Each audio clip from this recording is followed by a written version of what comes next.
I was like, oh, this for this interview. So funny. Well, great to meet you, Tosca. And actually, this is a funny little story for you. We met years ago. You were being honored at Single Moms Planet at and we literally sat next to each other and chatted for the night. And you were so lovely. And I just wanted to say it was funny. I didn't know at the time that it was you, that you were the honoree until they called you on stage. And I was like, oh my God, she was so lovely. So Oh, it's thanks. So nice to see you again.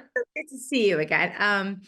So congratulations. Obviously, the premiere is tonight of Wallbanger, and you're the director. And I love what you've been doing with Passionflix over the last few years. So can you tell us a little and tell our audience a little bit about like what your mission with Passionflix is? Yeah, absolutely. Well, Passionflix is a streaming platform that focuses primarily on adapting best-selling romance novels into movies and series. And our mandate is to remove shame from sexuality, specifically from women, and then also to promote emotional strength for men and women, and focus on positive relationships, connection, communication, compromise in relationships, all that sort of thing. But it's our intense love for romance novels that allows us to be here, because these stories are incredible stories, completely ignored by everyone else, number one selling genre in the world. And ultimately, it's a place where everybody who loves romance novels can come and be supported by our incredible Passionflix community, and Yeah. also celebrate romance novels and adaptations, which is, I mean, as a fan, I get to make them, so I'm really happy. Well, I love it. I mean, I love the mission of empowering women. I think it's really, important, especially in the sexual and sexual health space. And so tell us, you guys are down in Puerto Rico right now for, Yes. I saw your Instagram last night and it looked like you guys were having a great time. When did the PassionCon kind of come about? How did you pick Puerto Rico this year? And tell us a little about what that fan experience is like. Yeah, well, PassionCon came about, in 2019. In 2019, I was doing a Facebook Live with our fans and talking about, what we were going to be doing in the future. And I said, wouldn't it be great if we could all just get together? Just because everybody was all over the world and was Facebook with like people from Australia and Germany and Texas. And I was like, okay, wouldn't it be great if we could get together, and we should just get together and have this perfect Passionista weekend, and we like a paradise weekend, and we call it PassionCon. And it was literally there, and people like Lauren, who was there, and Margie, they were like, oh my God, Tosca, don't say that. Don't say that. We haven't planned anything. Now And they're then it's expecting like it. PassionCon. And I was like, all right, we'll do it. And so we, our first one was planned for 2020, which obviously didn't work. And then we obviously did it in 2022, which was phenomenal. And the best party I've ever been to in my life. And so now here we are at the second PassionCon in Puerto Rico. It's even bigger this year, and more incredible fans are here, and our talent are here from all of the different movies. So it's fantastic. You should come next time. I'm gonna have to come. I said, God, I've been to Comic-Con and 90s Con, but this sounds way better, right? Yeah, it's all about us, believe me. Yeah, I'm like, it sounds a lot better than the San Diego Convention Center. Yes, always. But yeah, no, it looks like a great time. I already got to speak to some of the actors and they're all excited for the premiere tonight. For you as a female director, it's inspiring. There's not a ton of female directors in the industry. Tell us what it's like to kind of have that opportunity to show young women that, hey, like we're making these empowering films for you, led by a female. Yeah, that's true. There aren't very many female directors. There aren't very many doors that open for us. I hope that that's not the case here in Passionflix. I try very hard to bring in female directors and a lot of diverse crew and females, just behind the scenes as well. But I think it's important that we tell stories from the perspective of women, and especially if we're telling intimate stories and we're telling sexual stories, we want to be able to show those from a female perspective.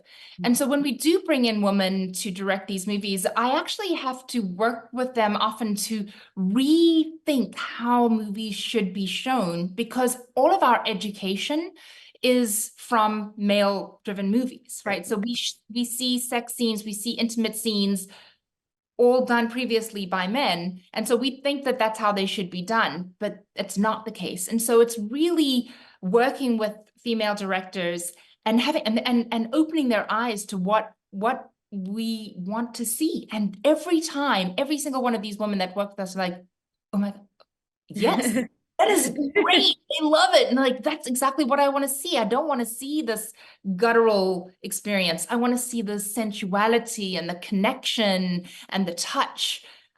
So, you know, that's kind of fun. And I'm excited that more and more women are focusing on making movies for women.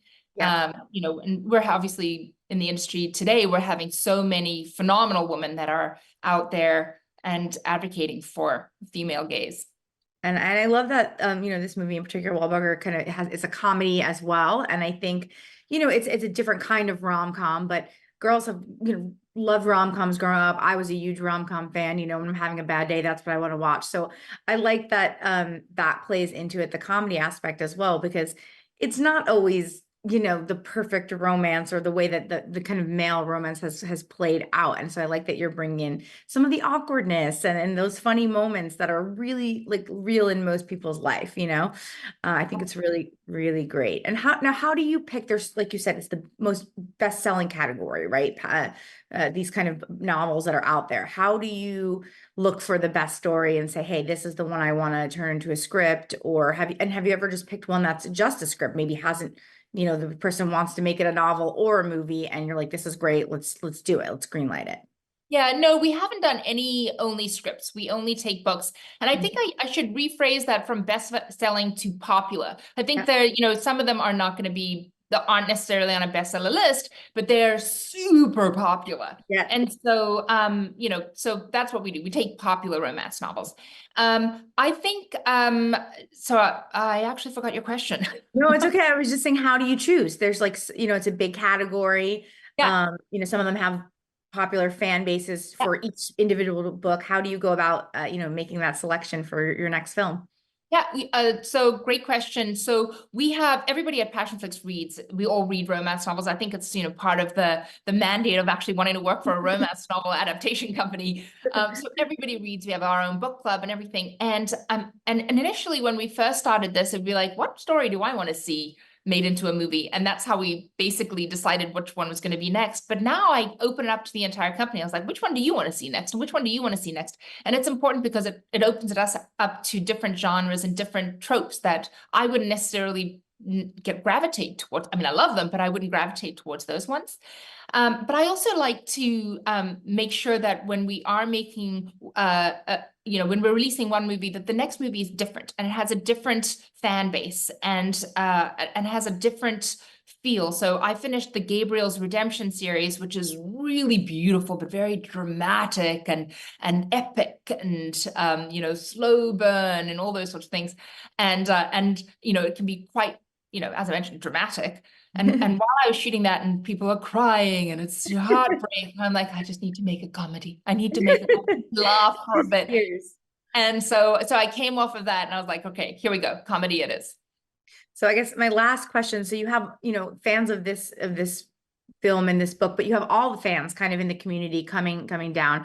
What is it like to get to interact in such a unique, direct way with the people that love these books, that love your films? I mean, like they're going to be there tonight for the premiere. That's not usually the, you know, the Hollywood experience of getting to do it in that way. So what's it like for you down there?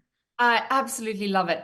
It's actually one of the perks of running Passionflix and making these movies is being able to have events where I get to meet all of the fans and the readers of these books, because I am a fan and a reader of these books. And so we get to talk about it and fangirl over the authors who are joining us as well. And of course we love the actors. The actors are great. I'm so happy they're here, but really it's the authors and the books, and we get to bond on that level, which is really fantastic. And at the end of the day, I'm making these books into movies for these fans, for these readers. And so being able to watch the movie with them and hearing them react to the movie it's like everything. It's golden. I can't even describe how wonderful it is. I think it's, you know, I could equate it to maybe theater. If I you was literally gonna say that too. Yeah, so it's like if you're doing a performance and you get that live reaction from the crowd that's cheering and like clapping or getting a standing ovation, that's what it is for me. So it's like a theater. To say it's like theater or stand up. I've done stand up, and you kind of know when people are loving it, and when they're not, so I know. I hope they love it tonight. awesome. No, they're gonna love it. Everyone I've talked to from the cast seems super excited, and you can just feel the energy online for the con. So good luck. Great to see you again, and thanks for sharing with our audience a bit about what you guys are working on over there. Thank you. So good to see you too. Nice to see you.